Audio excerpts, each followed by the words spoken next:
the value of determinant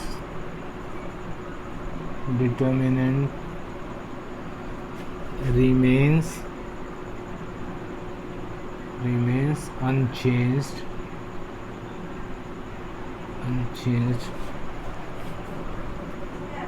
if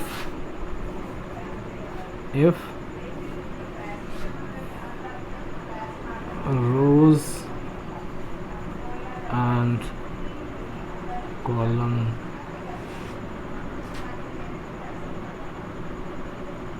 are interchanged.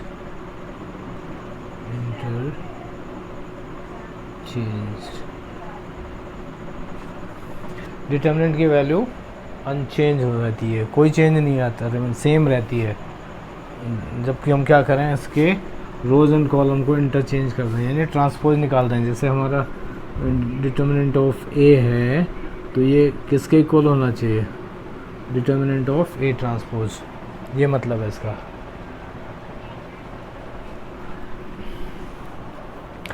दूसरा है if any two rows और columns are interchanged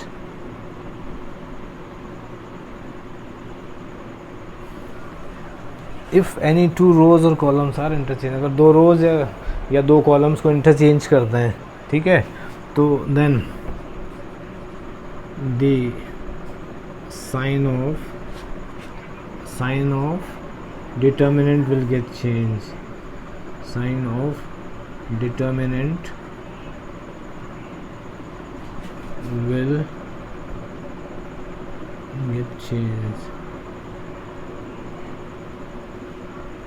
यानी अगर डिटर्मिनेंट की वैल्यू पॉजिटिव आ रही है तो इनके रोज़ या कॉलम को दो को इंटरचेंज करने से क्या होगा, दो रो या दो कॉलम को इंटरचेंज करने से क्या होगा, नेगेटिव साइन आ जाएगी, और वैल्यू में अगर नेगेटिव पहले से तो ये पॉजिटिव हो जाएगी। तीसरी प्रॉपर्टी है इफ़ एनी टू रोज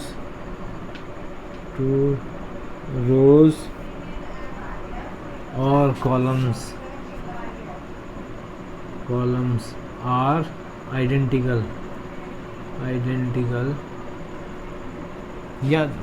या सेम हो, दो रोज या दो कॉलम सेम हो, then the value of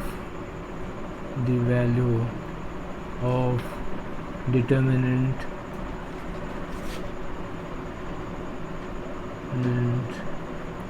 will be zero, ये उसकी वैल्यू ज़ीरो हो जाएगी।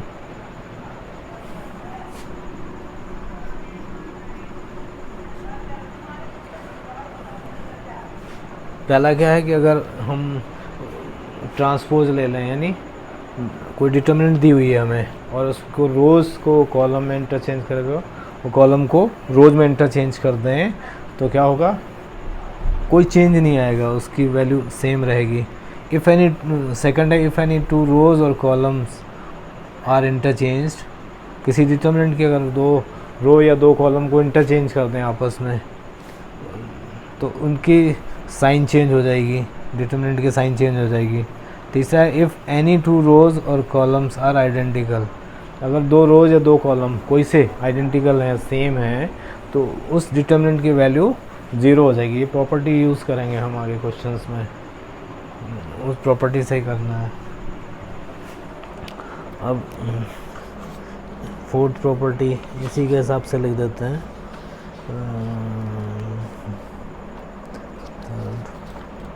Property fourth,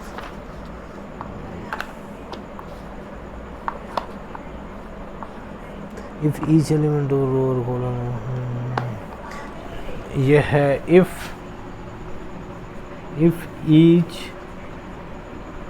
each row or column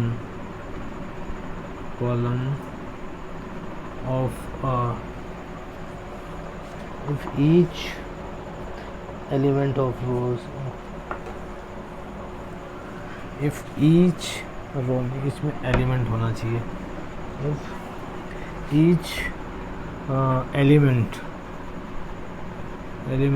of a row यानी किसी रो या कॉलम के, of a row or column are multiple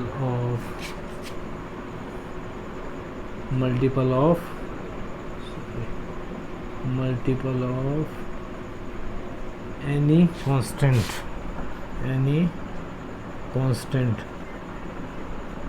then the value of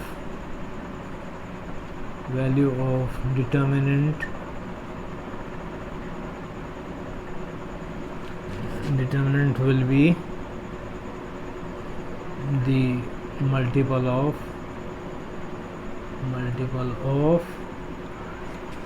या यहाँ लिख सकते हैं मल्टीप्लाइड बाई एनी, यहाँ लिख दो multiplied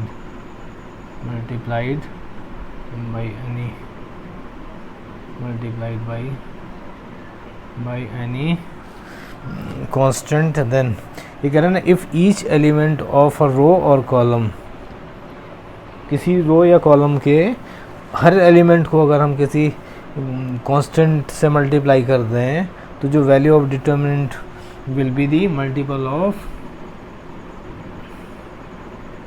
that, will be multiple of that constant, वो जो कांस्टेंट है उसका मल्टीपल होगा।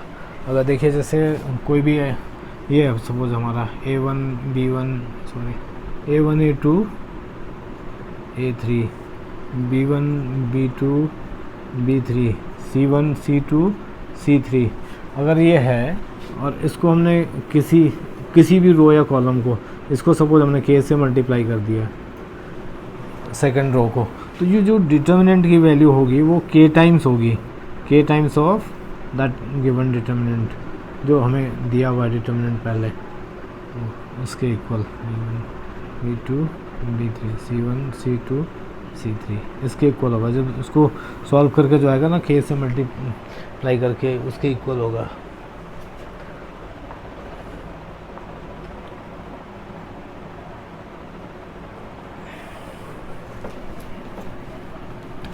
चलिए इसके बाद फिफ्थ प्रॉपर्टी देखते हैं, फिफ्थ और सिक्स्थ प्रॉपर्टी, ये भी इम्पॉर्टेंट प्रॉपर्टीज़ हैं। ये भी यह है if one or all elements of a row or column, fifth, if one or all elements of a row or column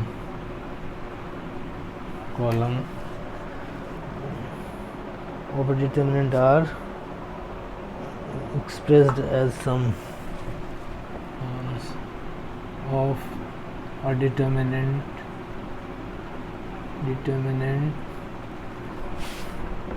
are expressed as the sum of two terms, then the determinant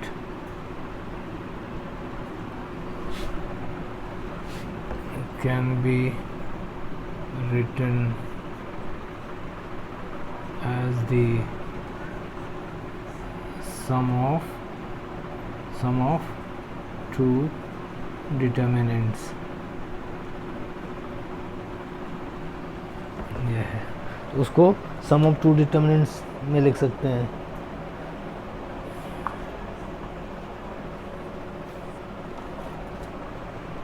तो लिख लेते हैं, जैसे suppose example ले लेते हैं। For example जैसे आपका है A1 plus lambda 1, A2 plus lambda 2, A3 plus lambda 3, और यहाँ आ जाएगा B1 B2 B3 C1 C2 C3।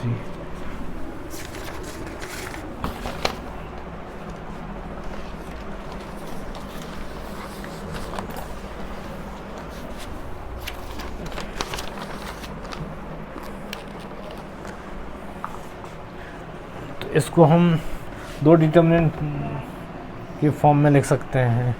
इसमें जो फर्स्ट रो है ना, इफ़ वन और all elements of a row और कॉलम, हमने फर्स्ट रो को सम ऑफ टू टर्म्स लिखा है, तो इसको हम दो डिटर्मिनेंट की फॉर्म में लिख लेंगे। अब पहले में देखिए, इसमें B1 B2 B3, ये तो एज इट इज़ रहेगा C1 C2 C3। लेकिन इसमें पहले वाले में ऊपर जो फर्स्ट रो है, इसमें क्योंकि सम ऑफ टू टर्म्स है, तो पहले हम इसको ब्रेक करेंगे। जो पहले वाले में रखेंगे, इसका भी पहला टर्म रखेंगे A2 A3 प्लस, अब जो प्लस में सेकंड टर्म है वो आ जाएगी। इसमें है λ1 λ2 λ3, बाकी ये B1 B2 और B3 C1 C2 C3 as it is रहेगा। तो अब इस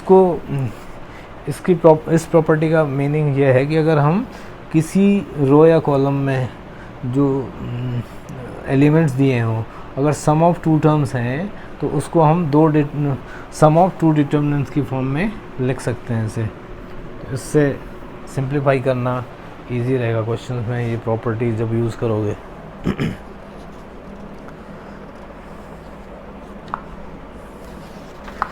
अब एक और है, सिक्स्थ प्रॉपर्टी है इसकी,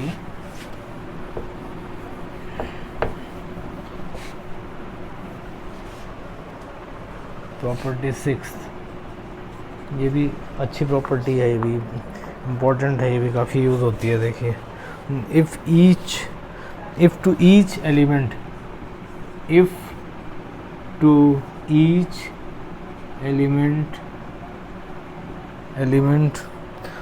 of any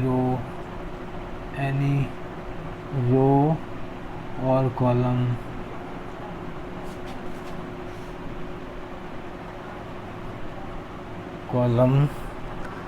of a determinant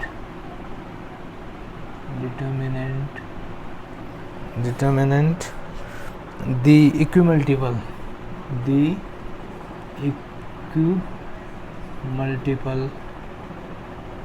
equimultiple of corresponding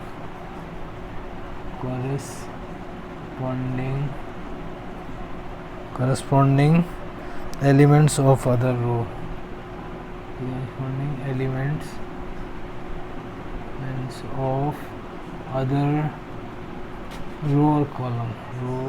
or column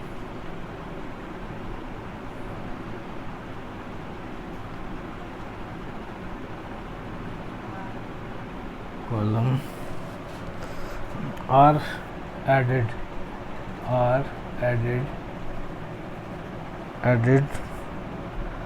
then the value of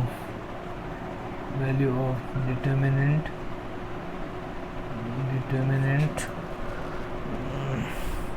remains the same,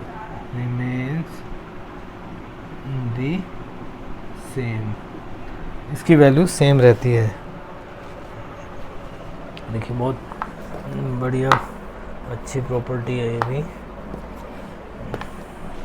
अगर हमने ये लिखा A1 A2 A3 B1 B2 B3 C1 C2 C3, ये है सपोज। और इसको ये कह रहे हैं, क्या कह रहे हैं कि if to each element of any row और कॉलम, हम सपोज इस फर्स्ट रो में लैम्डा टाइम्स, चलो थर्ड रो इसके साथ ऐड कर देते हैं, इक्विमल्टीपल ऑफ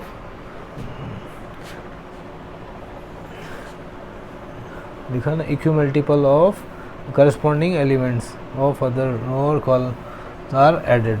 अगर इसको ऐड कर दें तो इसकी वैल्यू में कोई डिफरेंस नहीं आएगा। इसको लिखें A2 plus lambda times C2, A3 plus lambda times C3। ये हमने चेंज कर दिया कि इसमें इस फर्स्ट वाली रो में क्या कर दिया, लेमडा टाइम्स थर्ड रो, यानी फर्स्ट रो को हमने रिप्लेस किया है कैसे, R1 plus lambda times R3, ये इससे रिप्लेस कर दिया हमने इसको। ये देखिए, तो ये हो गया। बाकी दो रोज ये सेम रहेंगी, B3 C1 C2 C3। अब देखिए, हमने इससे पहले जो प्रॉपर्टी पढ़ी थी वो क्या थी, प्रॉपर्टी क्या थी, इफ़ एनी रो और column is sum of two terms, तो that determinant can be written as the sum of two determinants.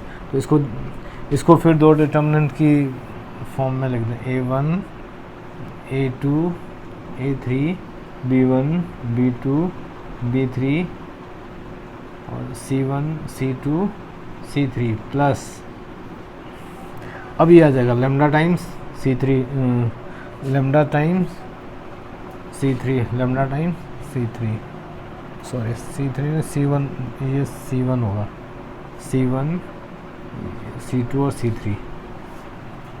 तो इसको लेमडा हम बाहर ले सकते हैं कॉमन सब में, क्योंकि ये हर एक टर्म में आएगा, तो लेमडा बाहर ले लिया। यहाँ आ जाएगा आपका C1 C2 C3 और यहाँ बन जाएगा B1 B2 B3 C1 C2 C3।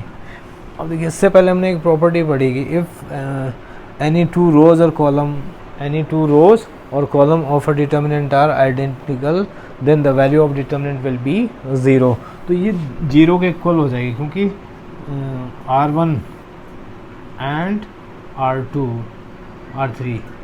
R1 and R3 are identical, तो इसकी तो वैल्यू 0 हो जाएगी इस वाले की। तो क्या बचा अल्टीमेटली, आपके पास क्या बचा, A1 A2 A3 B1 B2 B3 C1 C2 C3, केवल ये बचा प्लस 0। ये तो 0 हो गया उधर वाला, तो क्या बचा आपके पास, वापस वही चीज़ आ गई। ये 6 प्रॉपर्टी थी। इन प्रॉपर्टीज़ का यूज़ करना है आपको क्वेश्चंस करने में, और इससे काफ़ी सिंपल हो जाता है क्वेश्चन, इजीली हम सॉल्व कर सकते हैं। क्वेश्चन इसमें 4 मार्क्स से लेकर 6 मार्क्स तक के आते हैं। मैक्सिमम वेटेज जो है इसी का ही है, डिटर्मिनेंट का, क्योंकि तो पहले 13 मार्क्स की थी अलजेब्रा, अब 10 मार्क्स की रह गई। तो 10 मार्क्स में मैट्रिसेस का पोर्शन थोड़ा कम मार्क्स का है, इसका डिटर्मिनेंट का ज़्यादा मार्क्स का है। हो सकता है इसमें 6 मार्क्स का क्वेश्चन बन जाएगा, वरना 4 का तो बनता ही है। अब देखिए, इसमें क्वेश्चन है, देखिए, using the property of determinants, using the properties of determinant, question number 1 ले लेते हैं। Using the property of determinant without expansion, इसमें एक्सपेंड नहीं करना, विदाउट एक्सपेंशन करना है, x प्लस a, इसमें ख़ास बात है, ये ध्यान रखने वाली बात है, b y plus b z c और z प्लस c, इसको 0 के इक्वल शो करना आपने, केवल प्रॉपर्टी का यूज़ करके। इसमें एक्सपेंड नहीं करना है, बिल्कुल एक्सपेंड नहीं करना है। क्या करना है, प्रॉपर्टी का यूज़ करना है इसे, बस विदाउट एक्सपेंशन, और इसको शो करना कि 0 के इक्वल है। तो देखिए, इसके लिए प्रॉपर्टी हमने पढ़ी थी, ये कोई भी रो या कॉलम अगर सम ऑफ 2 टर्म्स है तो उसको हम 2 में स्प्लिट, 2 डिटर्मिनेंट्स के फॉर्म में स्प्लिट कर सकते हैं। देखिए x, ये भी x हो जाएगा। दूसरा देखिए y b, first term y, z c और इसके फर्स्ट टर्म है z, प्लस दूसरे डिटर्मिनेंट में, क्योंकि इसी में स्प्लिट होना, ये दोनों तो सेम रहेंगे, फर्स्ट कॉलम और second column, z a b c, और इसमें आ जाएगा a b c। अब देखिए कितने इजीली क्वेश्चन हो गया। इसमें देखिए, अगर हमारा कोई भी 2 रोज या 2 कॉलम्स आइडेंटिकल हों, तो देखिए इसमें C1 and C1 and C3, C1 and C3 are identical. अब आइडेंटिकल है तो इसकी वैल्यू 0 होगी। इसमें कौन से आइडेंटिकल हैं? C2 एंड C3 आइडेंटिकल हैं, तो इन इसकी भी वैल्यू 0 हो गई, तो अल्टीमेटली 0 हो गई। तो एक्सपेंशन की ज़रूरत ही नहीं पड़ी इसमें, क्या हो गया, प्रॉपर्टी के यूज़ से डायरेक्ट हो गया। काफ़ी है।